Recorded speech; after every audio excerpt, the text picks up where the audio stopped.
வணக்கம். நான் உங்கள் கதை கண்மணி. கதை சொல்ல பிறந்தவள். உங்களுக்காக கதைகள் சொல்ல வந்தவள்.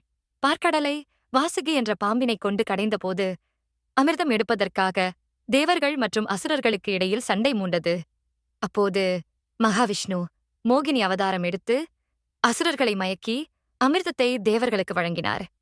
பின்னர் தேவர்கள் ஒன்று சேர்ந்து அசுரர்களை முற்றாக வதம் செய்தார்கள். இதைக் கண்ட பிரம்மாசுரன் பயந்தார்.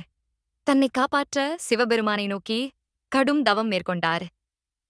சிவபெருமான் தோன்றி, "உனக்கு என்ன வரம் வேண்டும்?" என்று கேட்டார். பிரம்மாசுரன் கேட்டான், "மூவுலகங்களையும் ஆட்சி செய்ய வேண்டும். என் கையால் யார் தலையில் கை வைத்தாலும் அவர்கள் சாம்பலாக வேண்டும். நீ கேட்டபடி ஆகட்டும்" என வரமளித்தார் சிவபெருமான். ஆனால் அடுத்த கணத்தில் பிரம்மாசுரன் சிவபெருமானின் தலையிலேயே கை வைக்க நெருங்கினான். அதை உணர்ந்த சிவபெருமான் அந்த இடத்திலிருந்து மறைந்தார். இந்த செய்தி மகாவிஷ்ணுவின் காதில் விழுந்தது.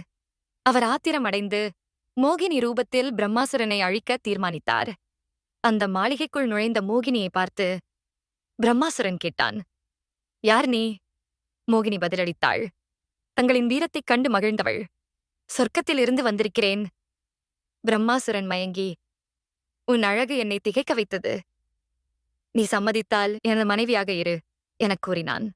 விஷ்ணு சூழ்ச்சி செய்தார். "எனக்கு ஒரு குறிக்கோள் உள்ளது" என்றார். "என்னை மணக்கும் வரா என்னுடன் நடனமாடி வெல்ல வேண்டும்." பிரம்மாசுரன், "இதுவே ஒன்றும் பெரிதல்ல" என நடனப் போட்டியில் பங்கேற்றான். போட்டியின் இறுதியில் மோகினியின் அழகில் மயங்கி தான் செய்ததை உணராமல் தன் தலையில்தான் கை வைத்தான். உடனே சாம்பலாகிவிட்டான்.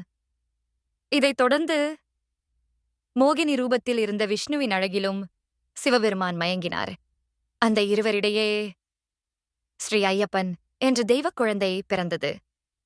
அந்த குழந்தையை பம்பை நதிக்கரையில் விட்டுவிட்டு விஷ்ணுவும் சிவனும் சொர்க்கத்துக்குத் திரும்பினர்.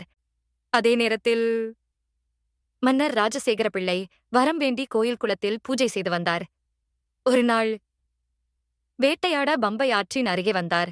அங்கே சலசலக்கும் ஆற்றின் ஒலியில் ஒரு பச்சிளம் குழந்தையின் அழுகை கேட்டது. ஸ்கிலால் சென்று பார்த்தார். கொடிமிருகங்கள் உலவும் காட்டில் அந்தச் சிறு குழந்தை. அவர் குழம்பிப் போனார். அப்போதுதான் ஒரு அந்தணன் வந்து கூறினார், "மன்னா, அதிர்ஷ்டம் உன் பக்கம். குழந்தை இல்லையே என்ற உன் ஏக்கம் இறைவனை சென்றடைந்தது. இவன்தான் உன் வாரிசு. இவன் இனி மணிகண்டன் என அழைக்கப்படுவான்." காலம் கடந்து ஓடியது.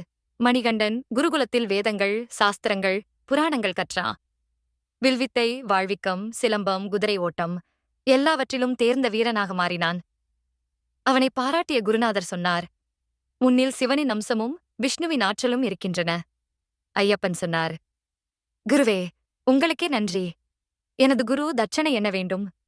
குரு சொன்னார், "என் மகன் செவி வழி கேட்க முடியாது, வாய் வழி பேச முடியாது. அவனை குணமாக்கிக் கொடு." ஐயப்பன் அவரது புதல்வனை பேச வைத்தார். செவிகளில் சக்தி கொண்டு கேட்க வைத்தார். இதுவே ஐயப்பனின் ஆற்றல்.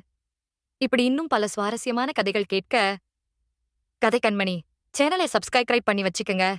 நான் போடுற உழைப்பு உங்களைத்தான் நெருங்கும். நன்றி. மீண்டும் ஒரு புதிய கதையில் சந்திக்கலாம்.